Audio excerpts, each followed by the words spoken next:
Good morning to all of you. आज का अपना टॉपिक है यूनिट। एक नया टॉपिक है, इंपॉर्टेंट टॉपिक है और ये एग्जाम के पॉइंट ऑफ व्यू से भी बहुत इंपॉर्टेंट टॉपिक है।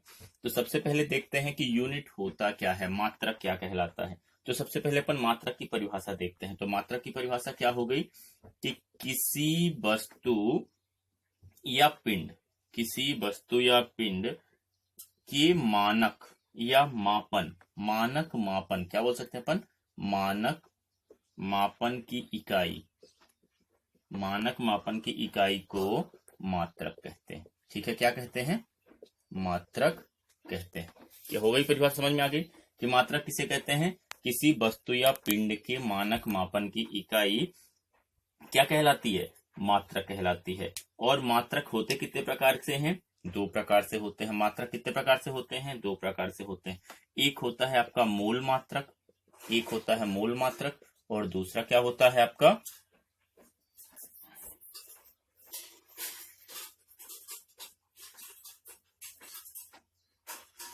दूसरा कौन सा होता है, एक मूल मात्रक होता है, दूसरा संपूरक मात्रक।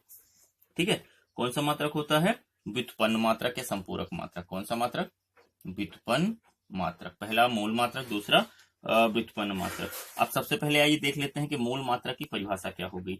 वे मात्रक, कैसे मात्रक, वे मात्रक जो किसी भी दूसरे से रिलेटेड नहीं होते हैं, अपने आप में कैसे होते हैं, स्वतंत्र होते हैं।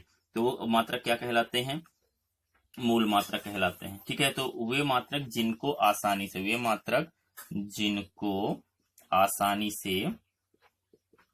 आसानी से ज्ञात किया जा सकता है, आसानी से ज्ञात किया जा सकता है और ये स्वतंत्र होते हैं। कैसे होते हैं, स्वतंत्र होते हैं। ठीक है, अन्य किसी मात्रक की आवश्यकता इसमें नहीं होती है, अन्य किसी मात्रक की आवश्यकता नहीं होती है। वो मात्रक कौन से मात्रक कहलाते हैं, मूल मात्रक कहलाते हैं। व्युत्पन्न मात्रक यानी दो मूल मात्रक, जिसमें दो मूल मात्रक मिले हुए होते हैं, वो मात्रक क्या कहलाते हैं, व्युत्पन्न मात्रक कहलाते हैं। ठीक है, अब अपन ने पढ़ लिया कि मात्रक क्या होता है, मूल मात्रक क्या होता है और व्युत्पन्न मात्रक क्या होता है। अब आइए देखते हैं कि मूल मात्रक की प्रणाली कितनी होती है। किसकी, मूल मात्रक की प्रणाली। तो मूल मात्रक की तीन प्रणालियां हैं। ठीक है, एसआई मात्रक कितने हैं, 7 हैं। तो सबसे पहले प्रणाली पढ़ते हैं कौन कौन सी है। पहली हो गई सीजीएस, दूसरा हो गया एमकेएस, तीसरा हो गया एफपीएस और चौथा हो गया एसआई।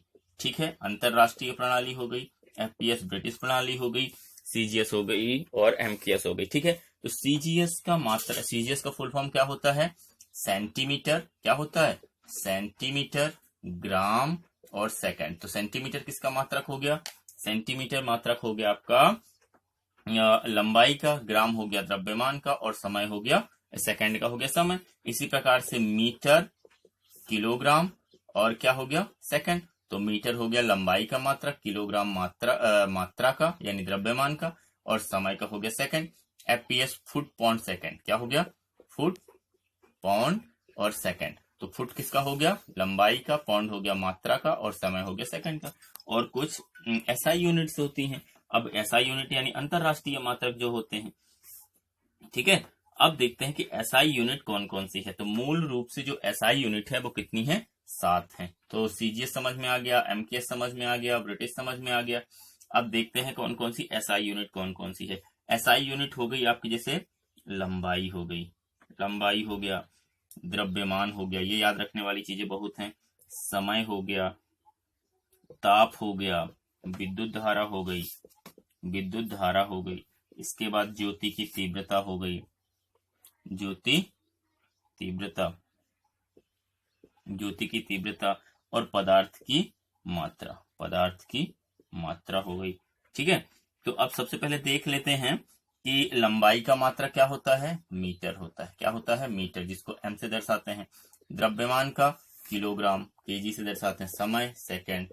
तापमान, तापमान को हम हमेशा किससे दर्शाते हैं, केल्विन से दर्शाते हैं, केल्विन यानी के से दर्शाते हैं। विद्युत धारा क्या हो गई, एम्पियर, एम्पियर को ए से दर्शाते हैं। ज्योति की तीव्रता कैंडला, क्या होती है, कैंडला होती है, जिससे को हम किससे दर्शाते हैं, सीडी से दर्शाते हैं। और पदार्थ की मात्रा मोल, क्या हो गई, मोल हो गई। ठीक है, अब इसके आगे अपन पढ़ेंगे जो व्युत्पन्न कुछ मात्रक हैं, वो अपन कल देखेंगे। थैंक